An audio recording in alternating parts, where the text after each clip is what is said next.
నమస్తే, నేను మీ హరిత. శ్రీరామనవమి హిందువులకు చాలా పవిత్రమైన రోజు. రాముడు పెళ్లి రోజు, రాముడు పుట్టినరోజు, రాముడు పట్టాభిషక్తుడైన రోజుగా చెప్తారు. ఇంత పవిత్రమైన రోజున ఒక్క పని చేయండి, మీరు అనుకున్న సంకల్పాలన్నీ నెరవేరుతాయంటున్నారు result oriented law of attraction coach Vishwam Vijay. తెలుసుకుందాం. విజయ్ గారు నమస్తే అండి. నమస్కారం అండి హరిత గారు. శ్రీరామనవమి ప్రతి గల్లీలో, ప్రతి గుడిలో అత్యంత వైభవంగా శ్రీ సీతారాముల పెళ్లిని చాలా ఘనంగా జరుపుతారు. అలాంటి పవిత్రమైన రోజున ఒక్క పని చేయండి అంటున్నారు. ఏంటది? విశ్వం విజయ్ గారిచే నిర్వహించబడే advance law of attraction class attend అవ్వాలి అనుకుంటే కామెంట్ సెక్షన్ లో ఉన్న గూగుల్ ఫామ్ ని ఫిల్ చేయండి, లేదా డిస్ప్లే అవుతున్న నెంబర్ కి కాల్ చేయండి. ధర్మో రక్షిత రక్షిత యద్భావం తద్భవతి.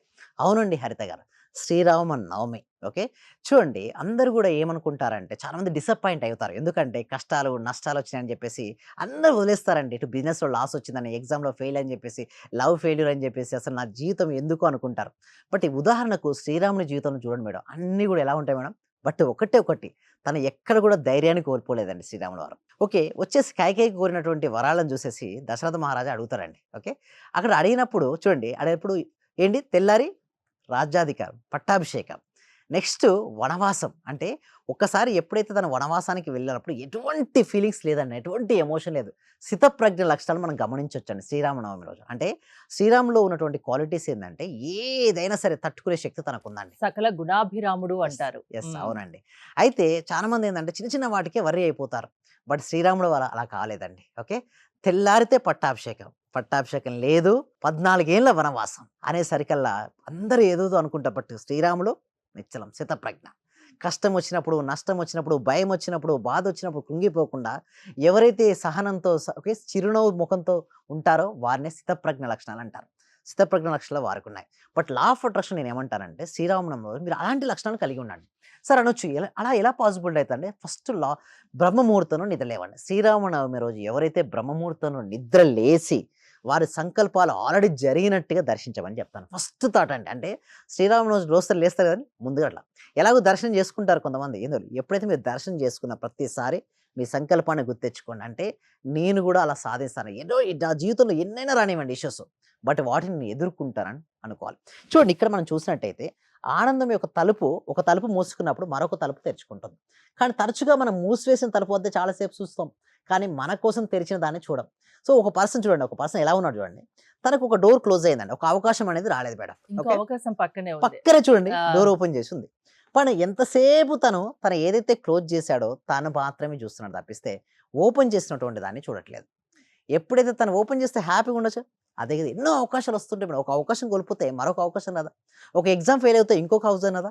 గ్రూప్ 2 రాలేదని చెప్పి ఎంతోమంది బాధపడుతూ నాకు మెసేజ్ చేశారు చాలామంది వాట్సాప్లో. నేను ఒకటే చెప్పాను, గ్రూప్ 2 రాకపోతే గ్రూప్ 1 లేదా, లేదా ఇంకొక ఆర్ఆర్బీ లేదా, ఎస్ఎస్సీ లేదా, బట్ అది రాలేదని చెప్పి ఒక బాధపడుకుంటూ దాంట్లో కూర్చుంటారు. ఫెయిల్ అయినంత మాత్రాన ఇంకా అదే జీవితం అది అనుకోకూడదు. కూడా అదే ఒక బిజినెస్‌లో లాస్ అయిందని, డెబ్ట్స్ క్లియర్ అయ్యాయని చూడండి ఎంత బాధపడుకుంటూ కూర్చుంటారు. ఇంకో కొత్త బిజినెస్ స్టార్ట్ చేస్తే ఏమవుతుంది, కొత్త ఉత్సాహంతో ఎస్పెషల్లీ శ్రీరామనవమి రోజు మంచిగా ఆలోచించండి. నాకున్న ఐడియాస్ ఏంటి చూడండి మేడం. మనీ రావాలని చాలామంది అనుకుంటారు. మనీ ఎప్పుడొస్తుంది చెప్పడం, ఏదైనా ఒక నీడ్ ఉంటుంది చూసారా, అంటే అవసరం ఉంటుంది చూసారా, అవసరానికి ఫుల్ఫిల్మెంట్ ఇవ్వండి. అవసరం తెలుసుకొని అవసరానికి మీరు పరిష్కారం చూపించండి. ఏదైనా ఒక ఇష్యూ ఉంది, దానికి సొల్యూషన్ ఇవ్వండి. ఆటోమేటిక్గా అక్కడ మనీ జనరేషన్ అవుతుంది. బట్ ఎవరు కూడా అలా చూసుకోవట్లేదు. బట్ ఎవరైతే చూస్తుంటారో వారి జీవితం మారుతుంది. ఇంకొకటి చూడండి, ఇక్కడ మనం చూసినట్టయితే ఒక పర్సన్ చూడండి, మీరు ఆశించింది మీకు అందకపోవచ్చు, కానీ మీరు చేసిన కృషికి ఫలితం మాత్రం తప్పకుండా లభిస్తుంది. చాలామంది ఏమనుకుంటారంటే నాకు ఇది ఆశించాను, నాకు రావట్లేదని చెప్పేసి అలాగే రిలాక్స్ అవుతారు. లేదండి, కృషి చేయండి.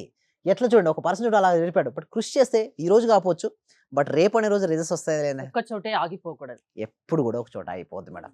మనం ఎఫర్ట్ పెట్టాలి. బట్ పెట్టిన ఎఫర్ట్ రాలేదని ఆశించింది రావచ్చుదని అనుకుంటారు. ఎస్, నేను అనుకున్న గ్రూప్ 2 రావాలని కొంతమంది అనుకున్నారు, రాలేదు. దానికంటే మంచిది వస్తుంది కదా. సో ఎప్పుడైనా సరే బీ ఆప్టిమిస్టిక్ నేచర్ అనేది ఉండాలి. ఎస్పెషల్లీ శ్రీరామనవమి రోజు ఆప్టిమిస్టిక్గా ఉండండి. మీ కోరికలు, మీ సంకల్పం అన్నీ కూడా పేపర్పై, ఎల్లో కలర్ పేపర్ పైన రెడ్ పెన్తో రాసేసి అక్కడ శ్రీరామనవమి కాకుండా ఆ పాదాల చెంత ఉంచండి. ఎందుకంటే అల్టిమేట్ పవర్ అండి, శ్రీరాము యొక్క శక్తి అదమోఘం, అద్భుతం అండి, అనిర్వచనీయం.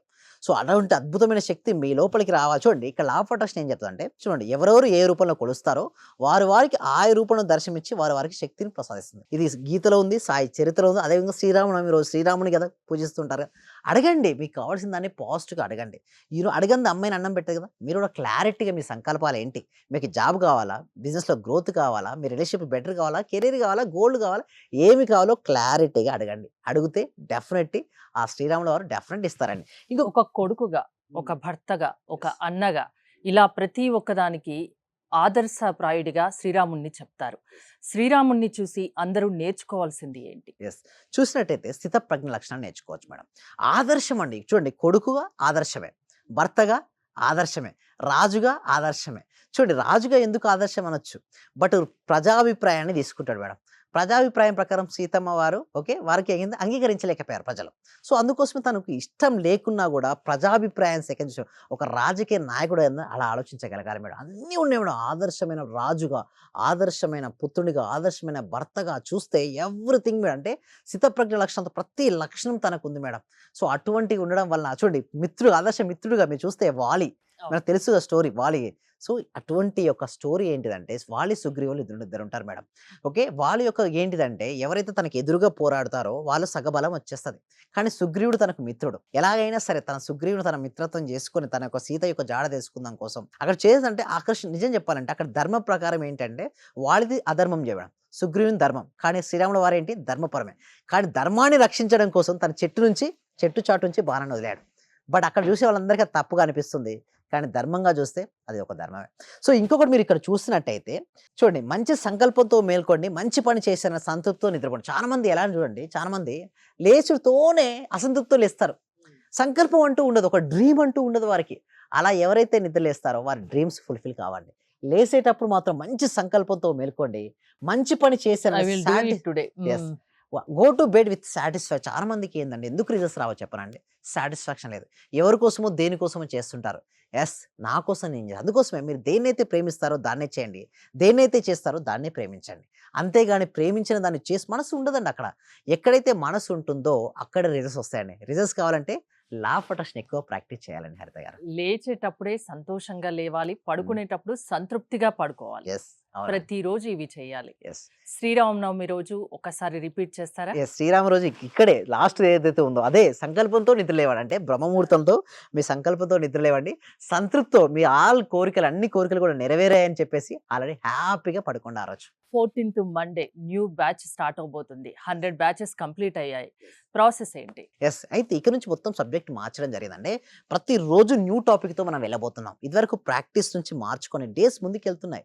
నేను కూడా యాడిషన్ ఆఫ్ ద వాల్యూ చేయాలి. ఎందుకంటే ఇండియాలోనే నెంబర్ 1గా మనం ఉన్నాం ఇప్పుడు.